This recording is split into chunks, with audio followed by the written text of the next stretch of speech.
Jinnaram police station పరిధిలో జరిగినటువంటి 4 కేసుల రిజిస్ట్రేషన్ విషయం లోపల 3 కేసులలో ఇప్పటికే ముద్దాయిలుగా ఆరోపించబడినటువంటి వ్యక్తులకి సంగారెడ్డి జిల్లా కోర్టు లోపల బెయిల్ లభించింది. ఇంకొక కేసులో ఈరోజు ఆర్గ్యుమెంట్స్ వినబోతున్నాయి.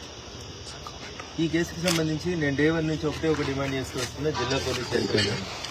మేము అడిగిన ఏ ప్రశ్న కూడా ఈ రోజు వరకు జిల్లా పోలీస్ కార్యాలయం నుంచి రిప్లై రాలేదు.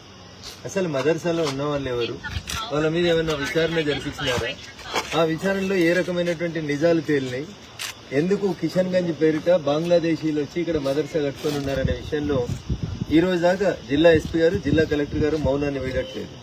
అది కోదండ రామాలయం సర్వే నెంబర్ 1, సర్వే నెంబర్ 2కు సంబంధించినటువంటి భూములలో ఎంక్రోచ్ చేసి కట్టినారు మదర్సాని. దాని మీద పూర్తి స్థాయిలో విచారణ జరిపించండి అంటే కనీసం జిల్లా యంత్రాంగం చీమగుట్టినట్టు కూడా బిహేవ్ చేయట్లేదు. ఇది దురదృష్టకరం. ఈ దేశాన్ని పాలిస్తున్నటువంటి అధికార పార్టీ భారతీయ జనతా పార్టీకి సంబంధించినటువంటి ఒక గౌరవ ప్రజాప్రతినిధిని, ఎంపీగా నేను 4 సార్లు పోలీస్ అధికారులను కలిసి, డీజీపీని కలిసి, తహసీల్దార్కి ఫోన్ చేసి ఏం జరుగుతుంది జిన్నారంలో అంటే కనీసం ఈ రోజు దాకా విచారణ జరపడానికి ఈ రాష్ట్ర ప్రభుత్వం ముందుకు రావచ్చు. ఇది కాంగ్రెస్ పాలిత రాష్ట్రాల లోపల కాంగ్రెస్ కి దేశద్రోహులకి మధ్యలో ఉన్నటువంటి అవినాభావ సంబంధం. చాలా స్పష్టంగా దేశద్రోహులకు షెల్టర్ ఇస్తూ, దేశద్రోహుల్ని ఎంకరేజ్ చేస్తూ, ఫారిన్ కంట్రీస్ నుంచి వచ్చినటువంటి వాళ్ళని ఎలిమినేట్ చేయాలి, బయటికి పంపించాలని భారత ప్రభుత్వం స్వయంగా అమిత్ షా గారు ముఖ్యమంత్రికి ఫోన్ చేసి చెప్తే కూడా ఈ రోజు దాకా విచారణ జరపకపోవడం, 30 మంది హిందూ బంధువులను జైల్లో పెట్టి ఇంకా దాని మీద బెయిల్ రాకుండా ఎట్లా చూద్దామనే ఆలోచన తప్ప అసలు అక్కడ జరిగినటువంటి సంఘటన ఏంది, మదర్సా ఎందుకు వచ్చింది, నిజంగా జిన్నారంలో, బొల్లారంలో, పటాన్చెరులో గరీబులకు చదువు చెప్తున్నారా, వాళ్ళని ఎక్కడి నుంచి తెచ్చి ఇక్కడ పెంచి పోషిస్తున్నారు, వాళ్ళని ఎందుకు ఈ దేశ డెమోగ్రఫీని డిస్టర్బ్ చేసేందుకు వదిలేస్తున్నారనే విషయం లోపల ఈ రోజు దాకా కూడా ఈ రాష్ట్ర ప్రభుత్వం నుంచి సమాధానం లేదు. కాబట్టి దయించి ఇప్పటికైనా నేను ఈ రాష్ట్ర ప్రభుత్వాన్ని, జిల్లా పూర్తి యంత్రాంగాన్ని, పోలీస్ యంత్రాంగాన్ని, రెవెన్యూ యంత్రాంగాన్ని చాలా స్పష్టంగా డిమాండ్ చేస్తా ఉన్నాం. మీరు దీనికి సంబంధించినటువంటి రిపోర్ట్ని ఇవ్వకపోతే జైలు నుంచి హిందూ బంధువులు రిలీజ్ అయిన తర్వాత నేరుగా మళ్లీ వచ్చేది మేము మీ పోలీస్ స్టేషన్ ముందుకే తప్ప ఇంకొక దగ్గర కాదు. ఏ కేసులలో అయితే మమ్మల్ని అరెస్ట్ చేసి అక్రమంగా జైలుకు పంపించిండ్రో అసలు ఆ మదర్సా ఉనికి గురించే మేము ప్రశ్నిస్తా ఉన్నాం. కాబట్టి జిల్లా ఎస్పీ గారు, జిల్లా కలెక్టర్ గారు, ఆ మదర్సా ఎక్కడిది, ఎవరి పేరు మీద కొన్నారు, ఎవరు ఓపెన్ చేసిరు మదర్సాని, మదర్సాలో ఉంటున్నటువంటి పిల్లలు ఏ దేశస్తులు, మదర్సాలో చదువు చెప్తున్న వాళ్ళు ఏ దేశస్తులు, దీనికి సంబంధించి మీరు అధికారికమైనటువంటి వివరాలని ఒక పార్లమెంట్ సభ్యుడిగా నాకు ఇవ్వకపోతే ఖచ్చితంగా మీ మీద అప్రోప్రియేట్ చర్యకి నేను భారత ప్రభుత్వానికి రికమెండ్ చేస్తాను, డిఓపిటికి రికమెండ్ చేస్తాను. జిల్లా ఎస్పీ, జిల్లా రెవెన్యూ అధికారులుగా ఉండి మీరు ఏం జరుగుతుంది అని అడిగితే, ఒక బాధ్యతాయుత స్థానంలో ఉన్న ఒక ఎంపీ అడిగితే మౌనమే సమాధానం అవుతుందంటే మీరు దేశద్రోహులకి మద్దతు ఇస్తున్నారని చెప్పి భావించాల్సి ఉంటుంది. కాబట్టి ఇప్పటికైనా ఈ జిల్లా యంత్రాంగం వాళ్ళ పనితీరును మార్చుకొని, జిన్నారంలో జరిగినటువంటి పొరపాటును సరిదిద్దుకొని, అక్కడ ఉన్నటువంటి మదర్సా విషయం లోపల పూర్తి విచారణ జరిపి అమాయకులైనటువంటి హిందూ బంధువులని గత 20 రోజుల నుంచి జైల్లో పెట్టిన వాళ్ళని వెంటనే విడుదల చేసేందుకు మీరు సహకరించని పక్షంలో వాళ్ళు రిలీజ్ అయిన తర్వాత ఖచ్చితంగా ఒక పెద్ద ఉద్యమాన్ని జిన్నారం నుంచే మదర్సాలకు వ్యతిరేకంగా ప్రారంభిస్తామని ఈ సందర్భంగా రాష్ట్ర ప్రభుత్వాన్ని హెచ్చరిస్తాం. సో అఖిలపక్షం ఆల్రెడీ 1-2 సార్లు రాజ్నాథ్ సింగ్ గారి నాయకత్వంలో పిలవడం జరిగింది. సీజ్ ఫైర్ కి సంబంధించి భారత ప్రభుత్వం, నరేంద్ర మోడీ గారు ఒక ప్రకటన, రక్షణ శాఖ నుంచి ఒక ప్రకటన చాలా స్పష్టంగా వచ్చింది. సీజ్ ఫైర్ ప్రకటన జరిగిన తర్వాత ఎవరన్నా మళ్ళీ అటువైపు నుంచి ఏమన్నా దాడి చేస్తే వాళ్ళు బుల్లెట్తో కొడితే మనం శతఘ్నంతో సమాధానం ఇవ్వాలనేది భారత ప్రభుత్వం తీసుకున్న నిర్ణయం. ఖచ్చితంగా భారత ప్రభుత్వం, భారత ప్రధానమంత్రి నరేంద్ర మోడీ గారి నాయకత్వంలో వారు రాసినటువంటి లేఖల్ని ఆలోచించిన తర్వాత ఈ దేశానికి ఏది మంచిది, ఈ దేశ ప్రజల హితంకి ఏది మంచిది అనేది అంటే దాన్ని భారత ప్రభుత్వం నిర్ణయం తీసుకుంది. గత కొంతకాలంగా ఈ దేశ సరిహద్దుల్లోకి చొచ్చుకొచ్చి భారతీయ పౌరులను పాకిస్తాన్ ప్రోత్సహించిన ఉగ్రవాదులు మన సోదరులను మట్టుబెట్టి, మన ఆడబిడ్డలు,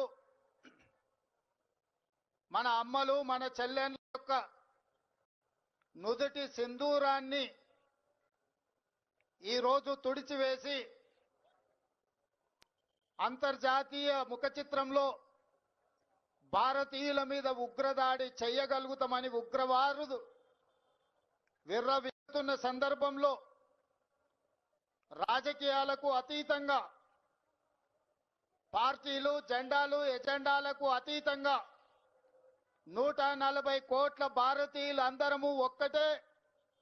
ఈ భారత మాత రక్షణలో మనమందరం ఏకమై మన సార్వభౌమ అధికారం మీద ఎవరు దాడి చేసినా వాళ్ళను వదలబోమనే సందేశాన్ని ఈ తెలంగాణ నడిగడ్డ మీద నుంచి భారత వీర జవాన్లకు మనము అండగా నిలబడి వాళ్ళకు ఒక స్ఫూర్తిని ఇవ్వడానికి ఈ రోజు వేలాదిగా ఇక్కడ మనం సమావేశమై ఈ సమావేశంలో ఈ దేశ సరిహద్దుల్లో దేశ రక్షణలో పనిచేసిన మాజీ ఆర్మీ అధికారులు, ఈ రాష్ట్ర పోలీస్ వ్యవస్థలో శాంతి భద్రతలను కాపాడుతున్న పోలీసు అధికారులు, ఈ రాష్ట్రాన్ని నడిపిస్తున్న సచివాలయ ఉద్యోగులు, ఈ రాష్ట్ర ప్రజలందరూ ఈ రోజు మన వీర జవాన్లకు అండగా నిలబడడానికి ఇక్కడికి విచ్చేసినందుకు మనస్ఫూర్తిగా మిమ్మల్ని అందరినీ అభినందిస్తున్నా. ఈ సందర్భంగా పాకు ఉగ్రవాదులకు, పాకిస్తాన్ పాలకులకు అంతర్జాతీయ ముఖ చిత్రంలో ఉన్న ఏ దేశమైనా ఉగ్రవాదాన్ని ప్రోత్సహించి ఈ దేశ సార్వభౌమ అధికారం మీద దాడి చెయ్యాలనుకున్న వాళ్లకు ఈ వేదిక మీద నుంచి హెచ్చరిక జారీ చేయదలుచుకున్నా. మా దేశ సార్వభౌమ అధికారం వైపు కన్నెత్తి చూసినా ఈ భూమి మీద మీకు నూకలు చెల్లినట్టే, ఈ భూమి మీద మీరు నివసించడానికి మీరు అర్హత కోల్పోయినట్టే అని చెప్పి నేను ఈ వేదిక మీద నుంచి హెచ్చరిక జారీ చెయ్యదలుచుకున్నా. ఎన్నికలు వచ్చినప్పుడు రాజకీయాలు ఉండొచ్చు, ఎన్నికల సందర్భంగా భిన్న సిద్ధాంతాలు ఉండొచ్చు. మా నాయకుడు మల్లికార్జున్ ఖర్గే గారు, ప్రధాన ప్రతిపక్ష నాయకుడు రాహుల్ గాంధీ, అమరుడైన మహాత్మా గాంధీ, ఆ మహాత్మా గాంధీ శాంతి సిద్ధాంతాన్ని పునికి పుచ్చుకున్న భారతీయులు 140 కోట్ల మంది ప్రపంచంలో శాంతిని కోరుకుంటూ, శాంతిని నెలకొల్పుతూ అభివృద్ధి పదం వైపు ఈ దేశాన్ని నడిపించి ప్రపంచ దేశాలలోనే ఒక గొప్ప దేశంగా, ఒక గొప్ప స్ఫూర్తిని దేశంగా నిలబెట్టాలని మేము అనుకుంటున్నాం. కానీ మా శాంతి స్వరూపాన్ని, మా శాంతి యొక్క ఆకాంక్షను మా చేతగాని తనంగా ఎవరైనా భావించి మా భూభాగంలో కాలు మోపి మా ఆడబిడ్డల నుదుటి సింధూరాన్ని తుడిచివేయాలనుకుంటే ఆపరేషన్ సింధూరే మీకు సమాధానం. ఆపరేషన్ సింధూర్ ద్వారా మిమ్మల్ని నేలమట్టం చేసే శక్తి మా వీర జవానులకున్నది. ఆ వీర జవానులకు 140 కోట్ల భారతీయులు అండదండగా నిలబడతారని ఈ సమావేశం ద్వారా మేము సందేశాన్ని పంపించదలుచుకున్నాం.